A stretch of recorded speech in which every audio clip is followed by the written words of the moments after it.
Hi everybody, myself Gurumurthy Ji. In this video, we shall look at the different parts of tank sluice with tower head. For simple view, tank sluice with tower head will be looking like this. It is an earthen bund provided with revetment on upstream side over a gravel backing.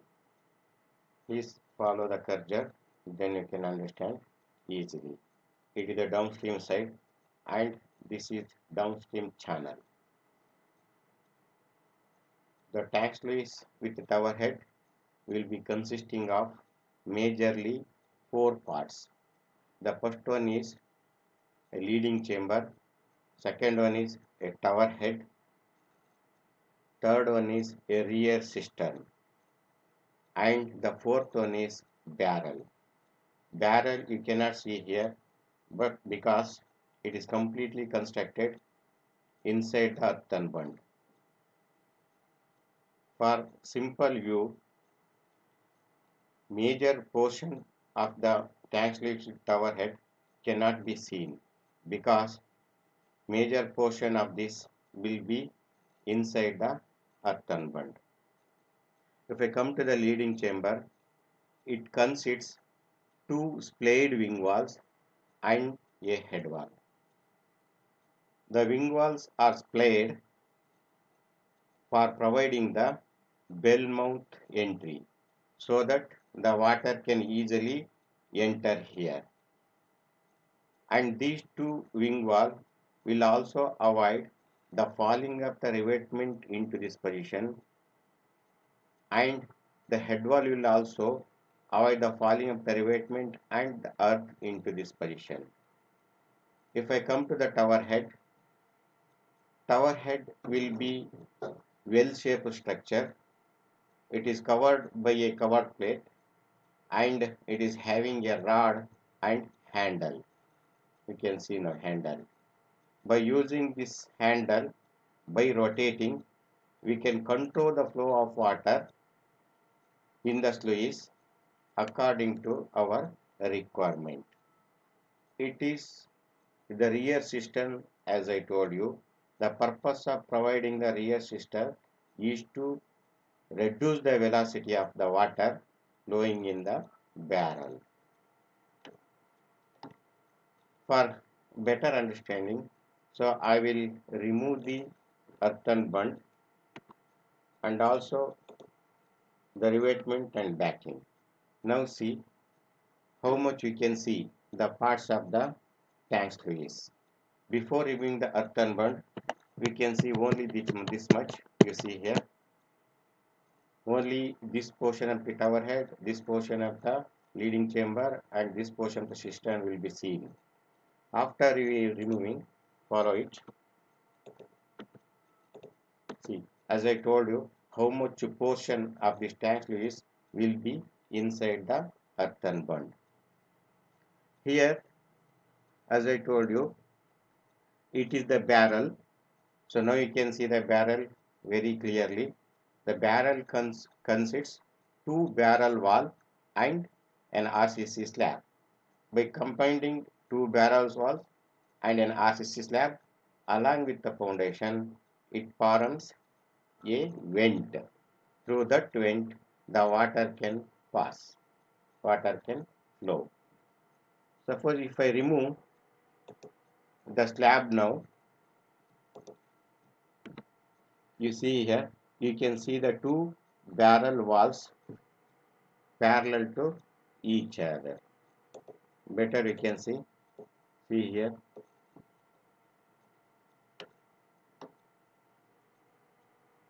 This is one barrel wall. It is the second barrel wall. On the top of the barrel wall, there will be RCC slab so that the vent is formed.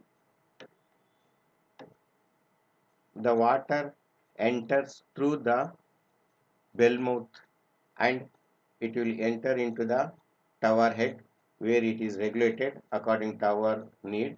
Then it is flowing through the barrel.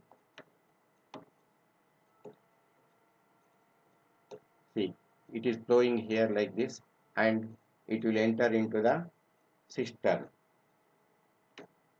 As I told you, the purpose of providing the cistern is to reduce the velocity of the water. If the velocity is not reduced, what happens? There will be chances of erosion of the channel bed and also banks of the channel.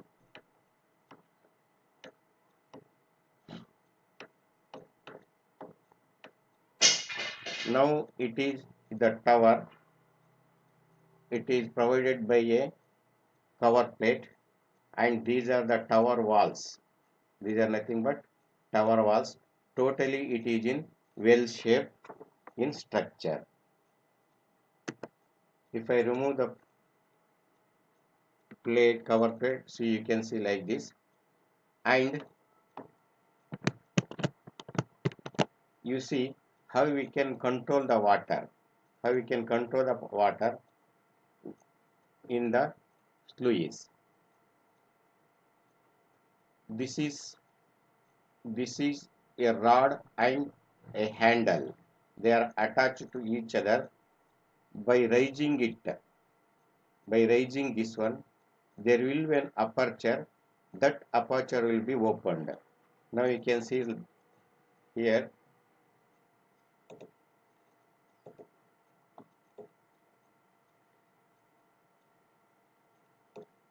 See, there will be an aperture. Now this aperture has been closed by a shutter. The shutter may be a wooden or it may be a steel one. This shutter is attached to this rod. There will be thread and screw arrangement. If you rotate the handle, this rod will be raised up. Once it is raised up, this aperture will be opened. Okay, so I will raise this one.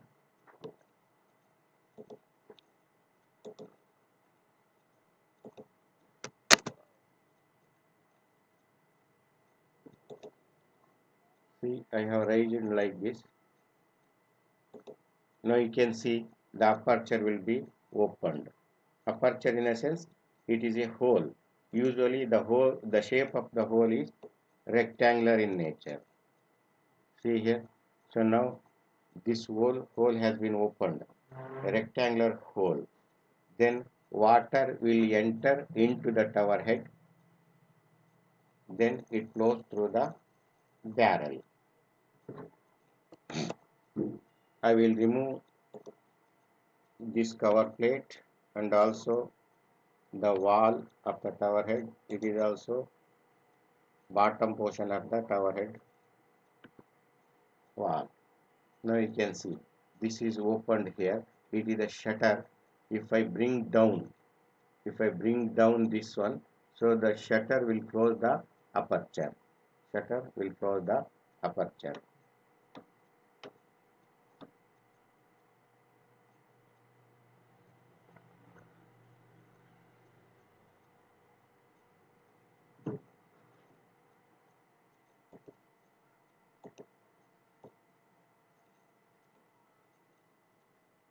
You see, now I will bring down this rod by using this handle. Now you can see how that hole will be closed now.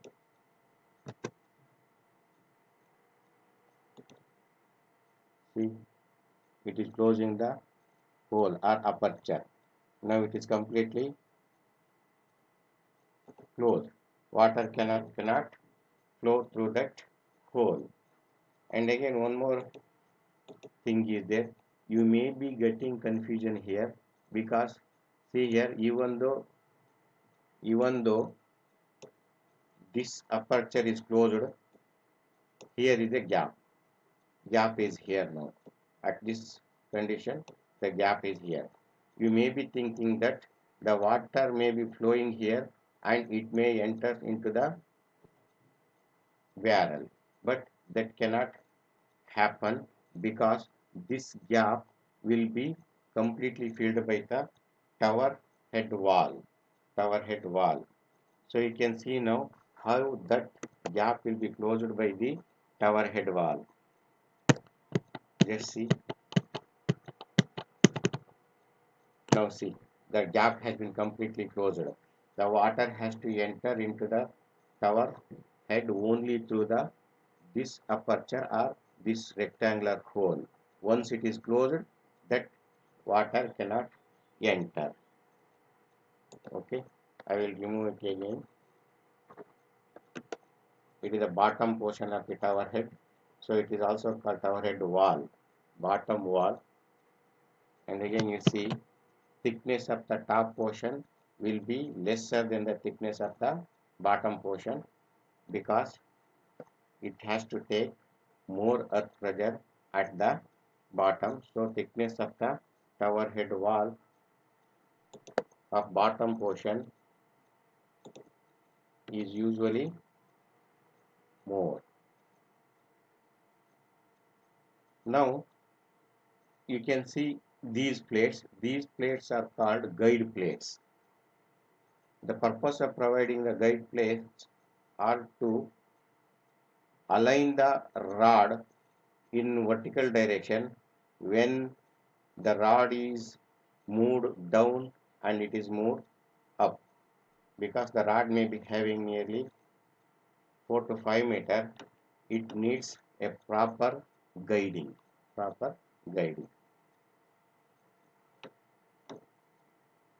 This is nothing but chamber, so that you can easily provide the aperture here.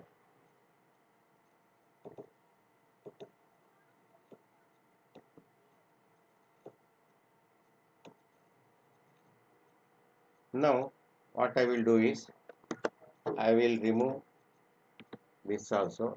It is nothing but channel bank, downstream channel bank. Now we see the cistern and these two barrel walls and the tower wall. See, the tower wall, barrel walls, cistern and these two wing wall, all will be provided over a CC bed, over a cement concrete bed. This cement concrete bed will be acting like the foundation for cistern, barrel walls, tower walls and also wing walls. Okay. The shape of the foundation in total, you can see like this. After removing all these things, you can see the shape of the foundation, how it will be.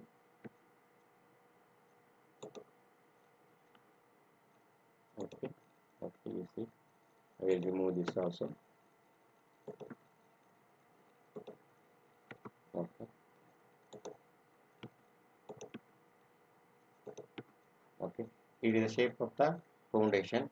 This foundation will be constructed by CC, cement concrete, right?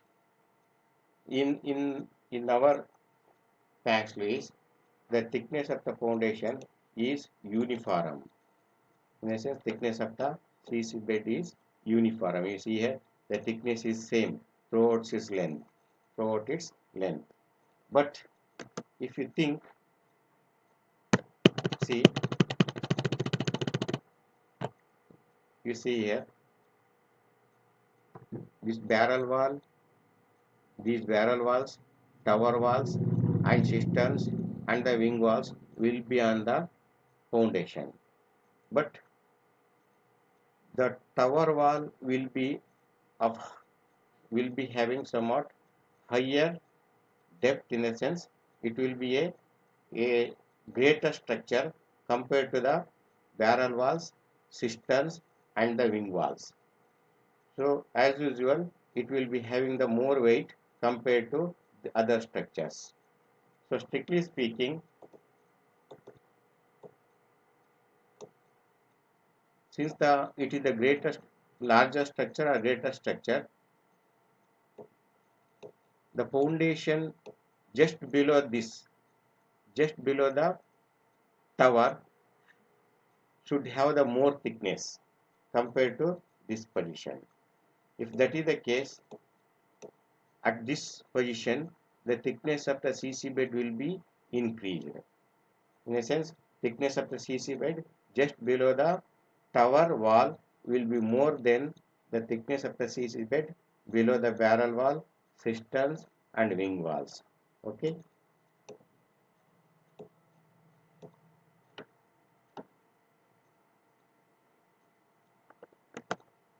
I hope that you have understood the different parts of the tank sluice with the tower head. Now I will come back to original position, just pressing the control Z. You see, it is the actual view of the tank sluice with tower head. I hope that you have understood. If you like this video, please subscribe to my channel and also share this video to your friends. Okay, thank you very much. Thank you for watching.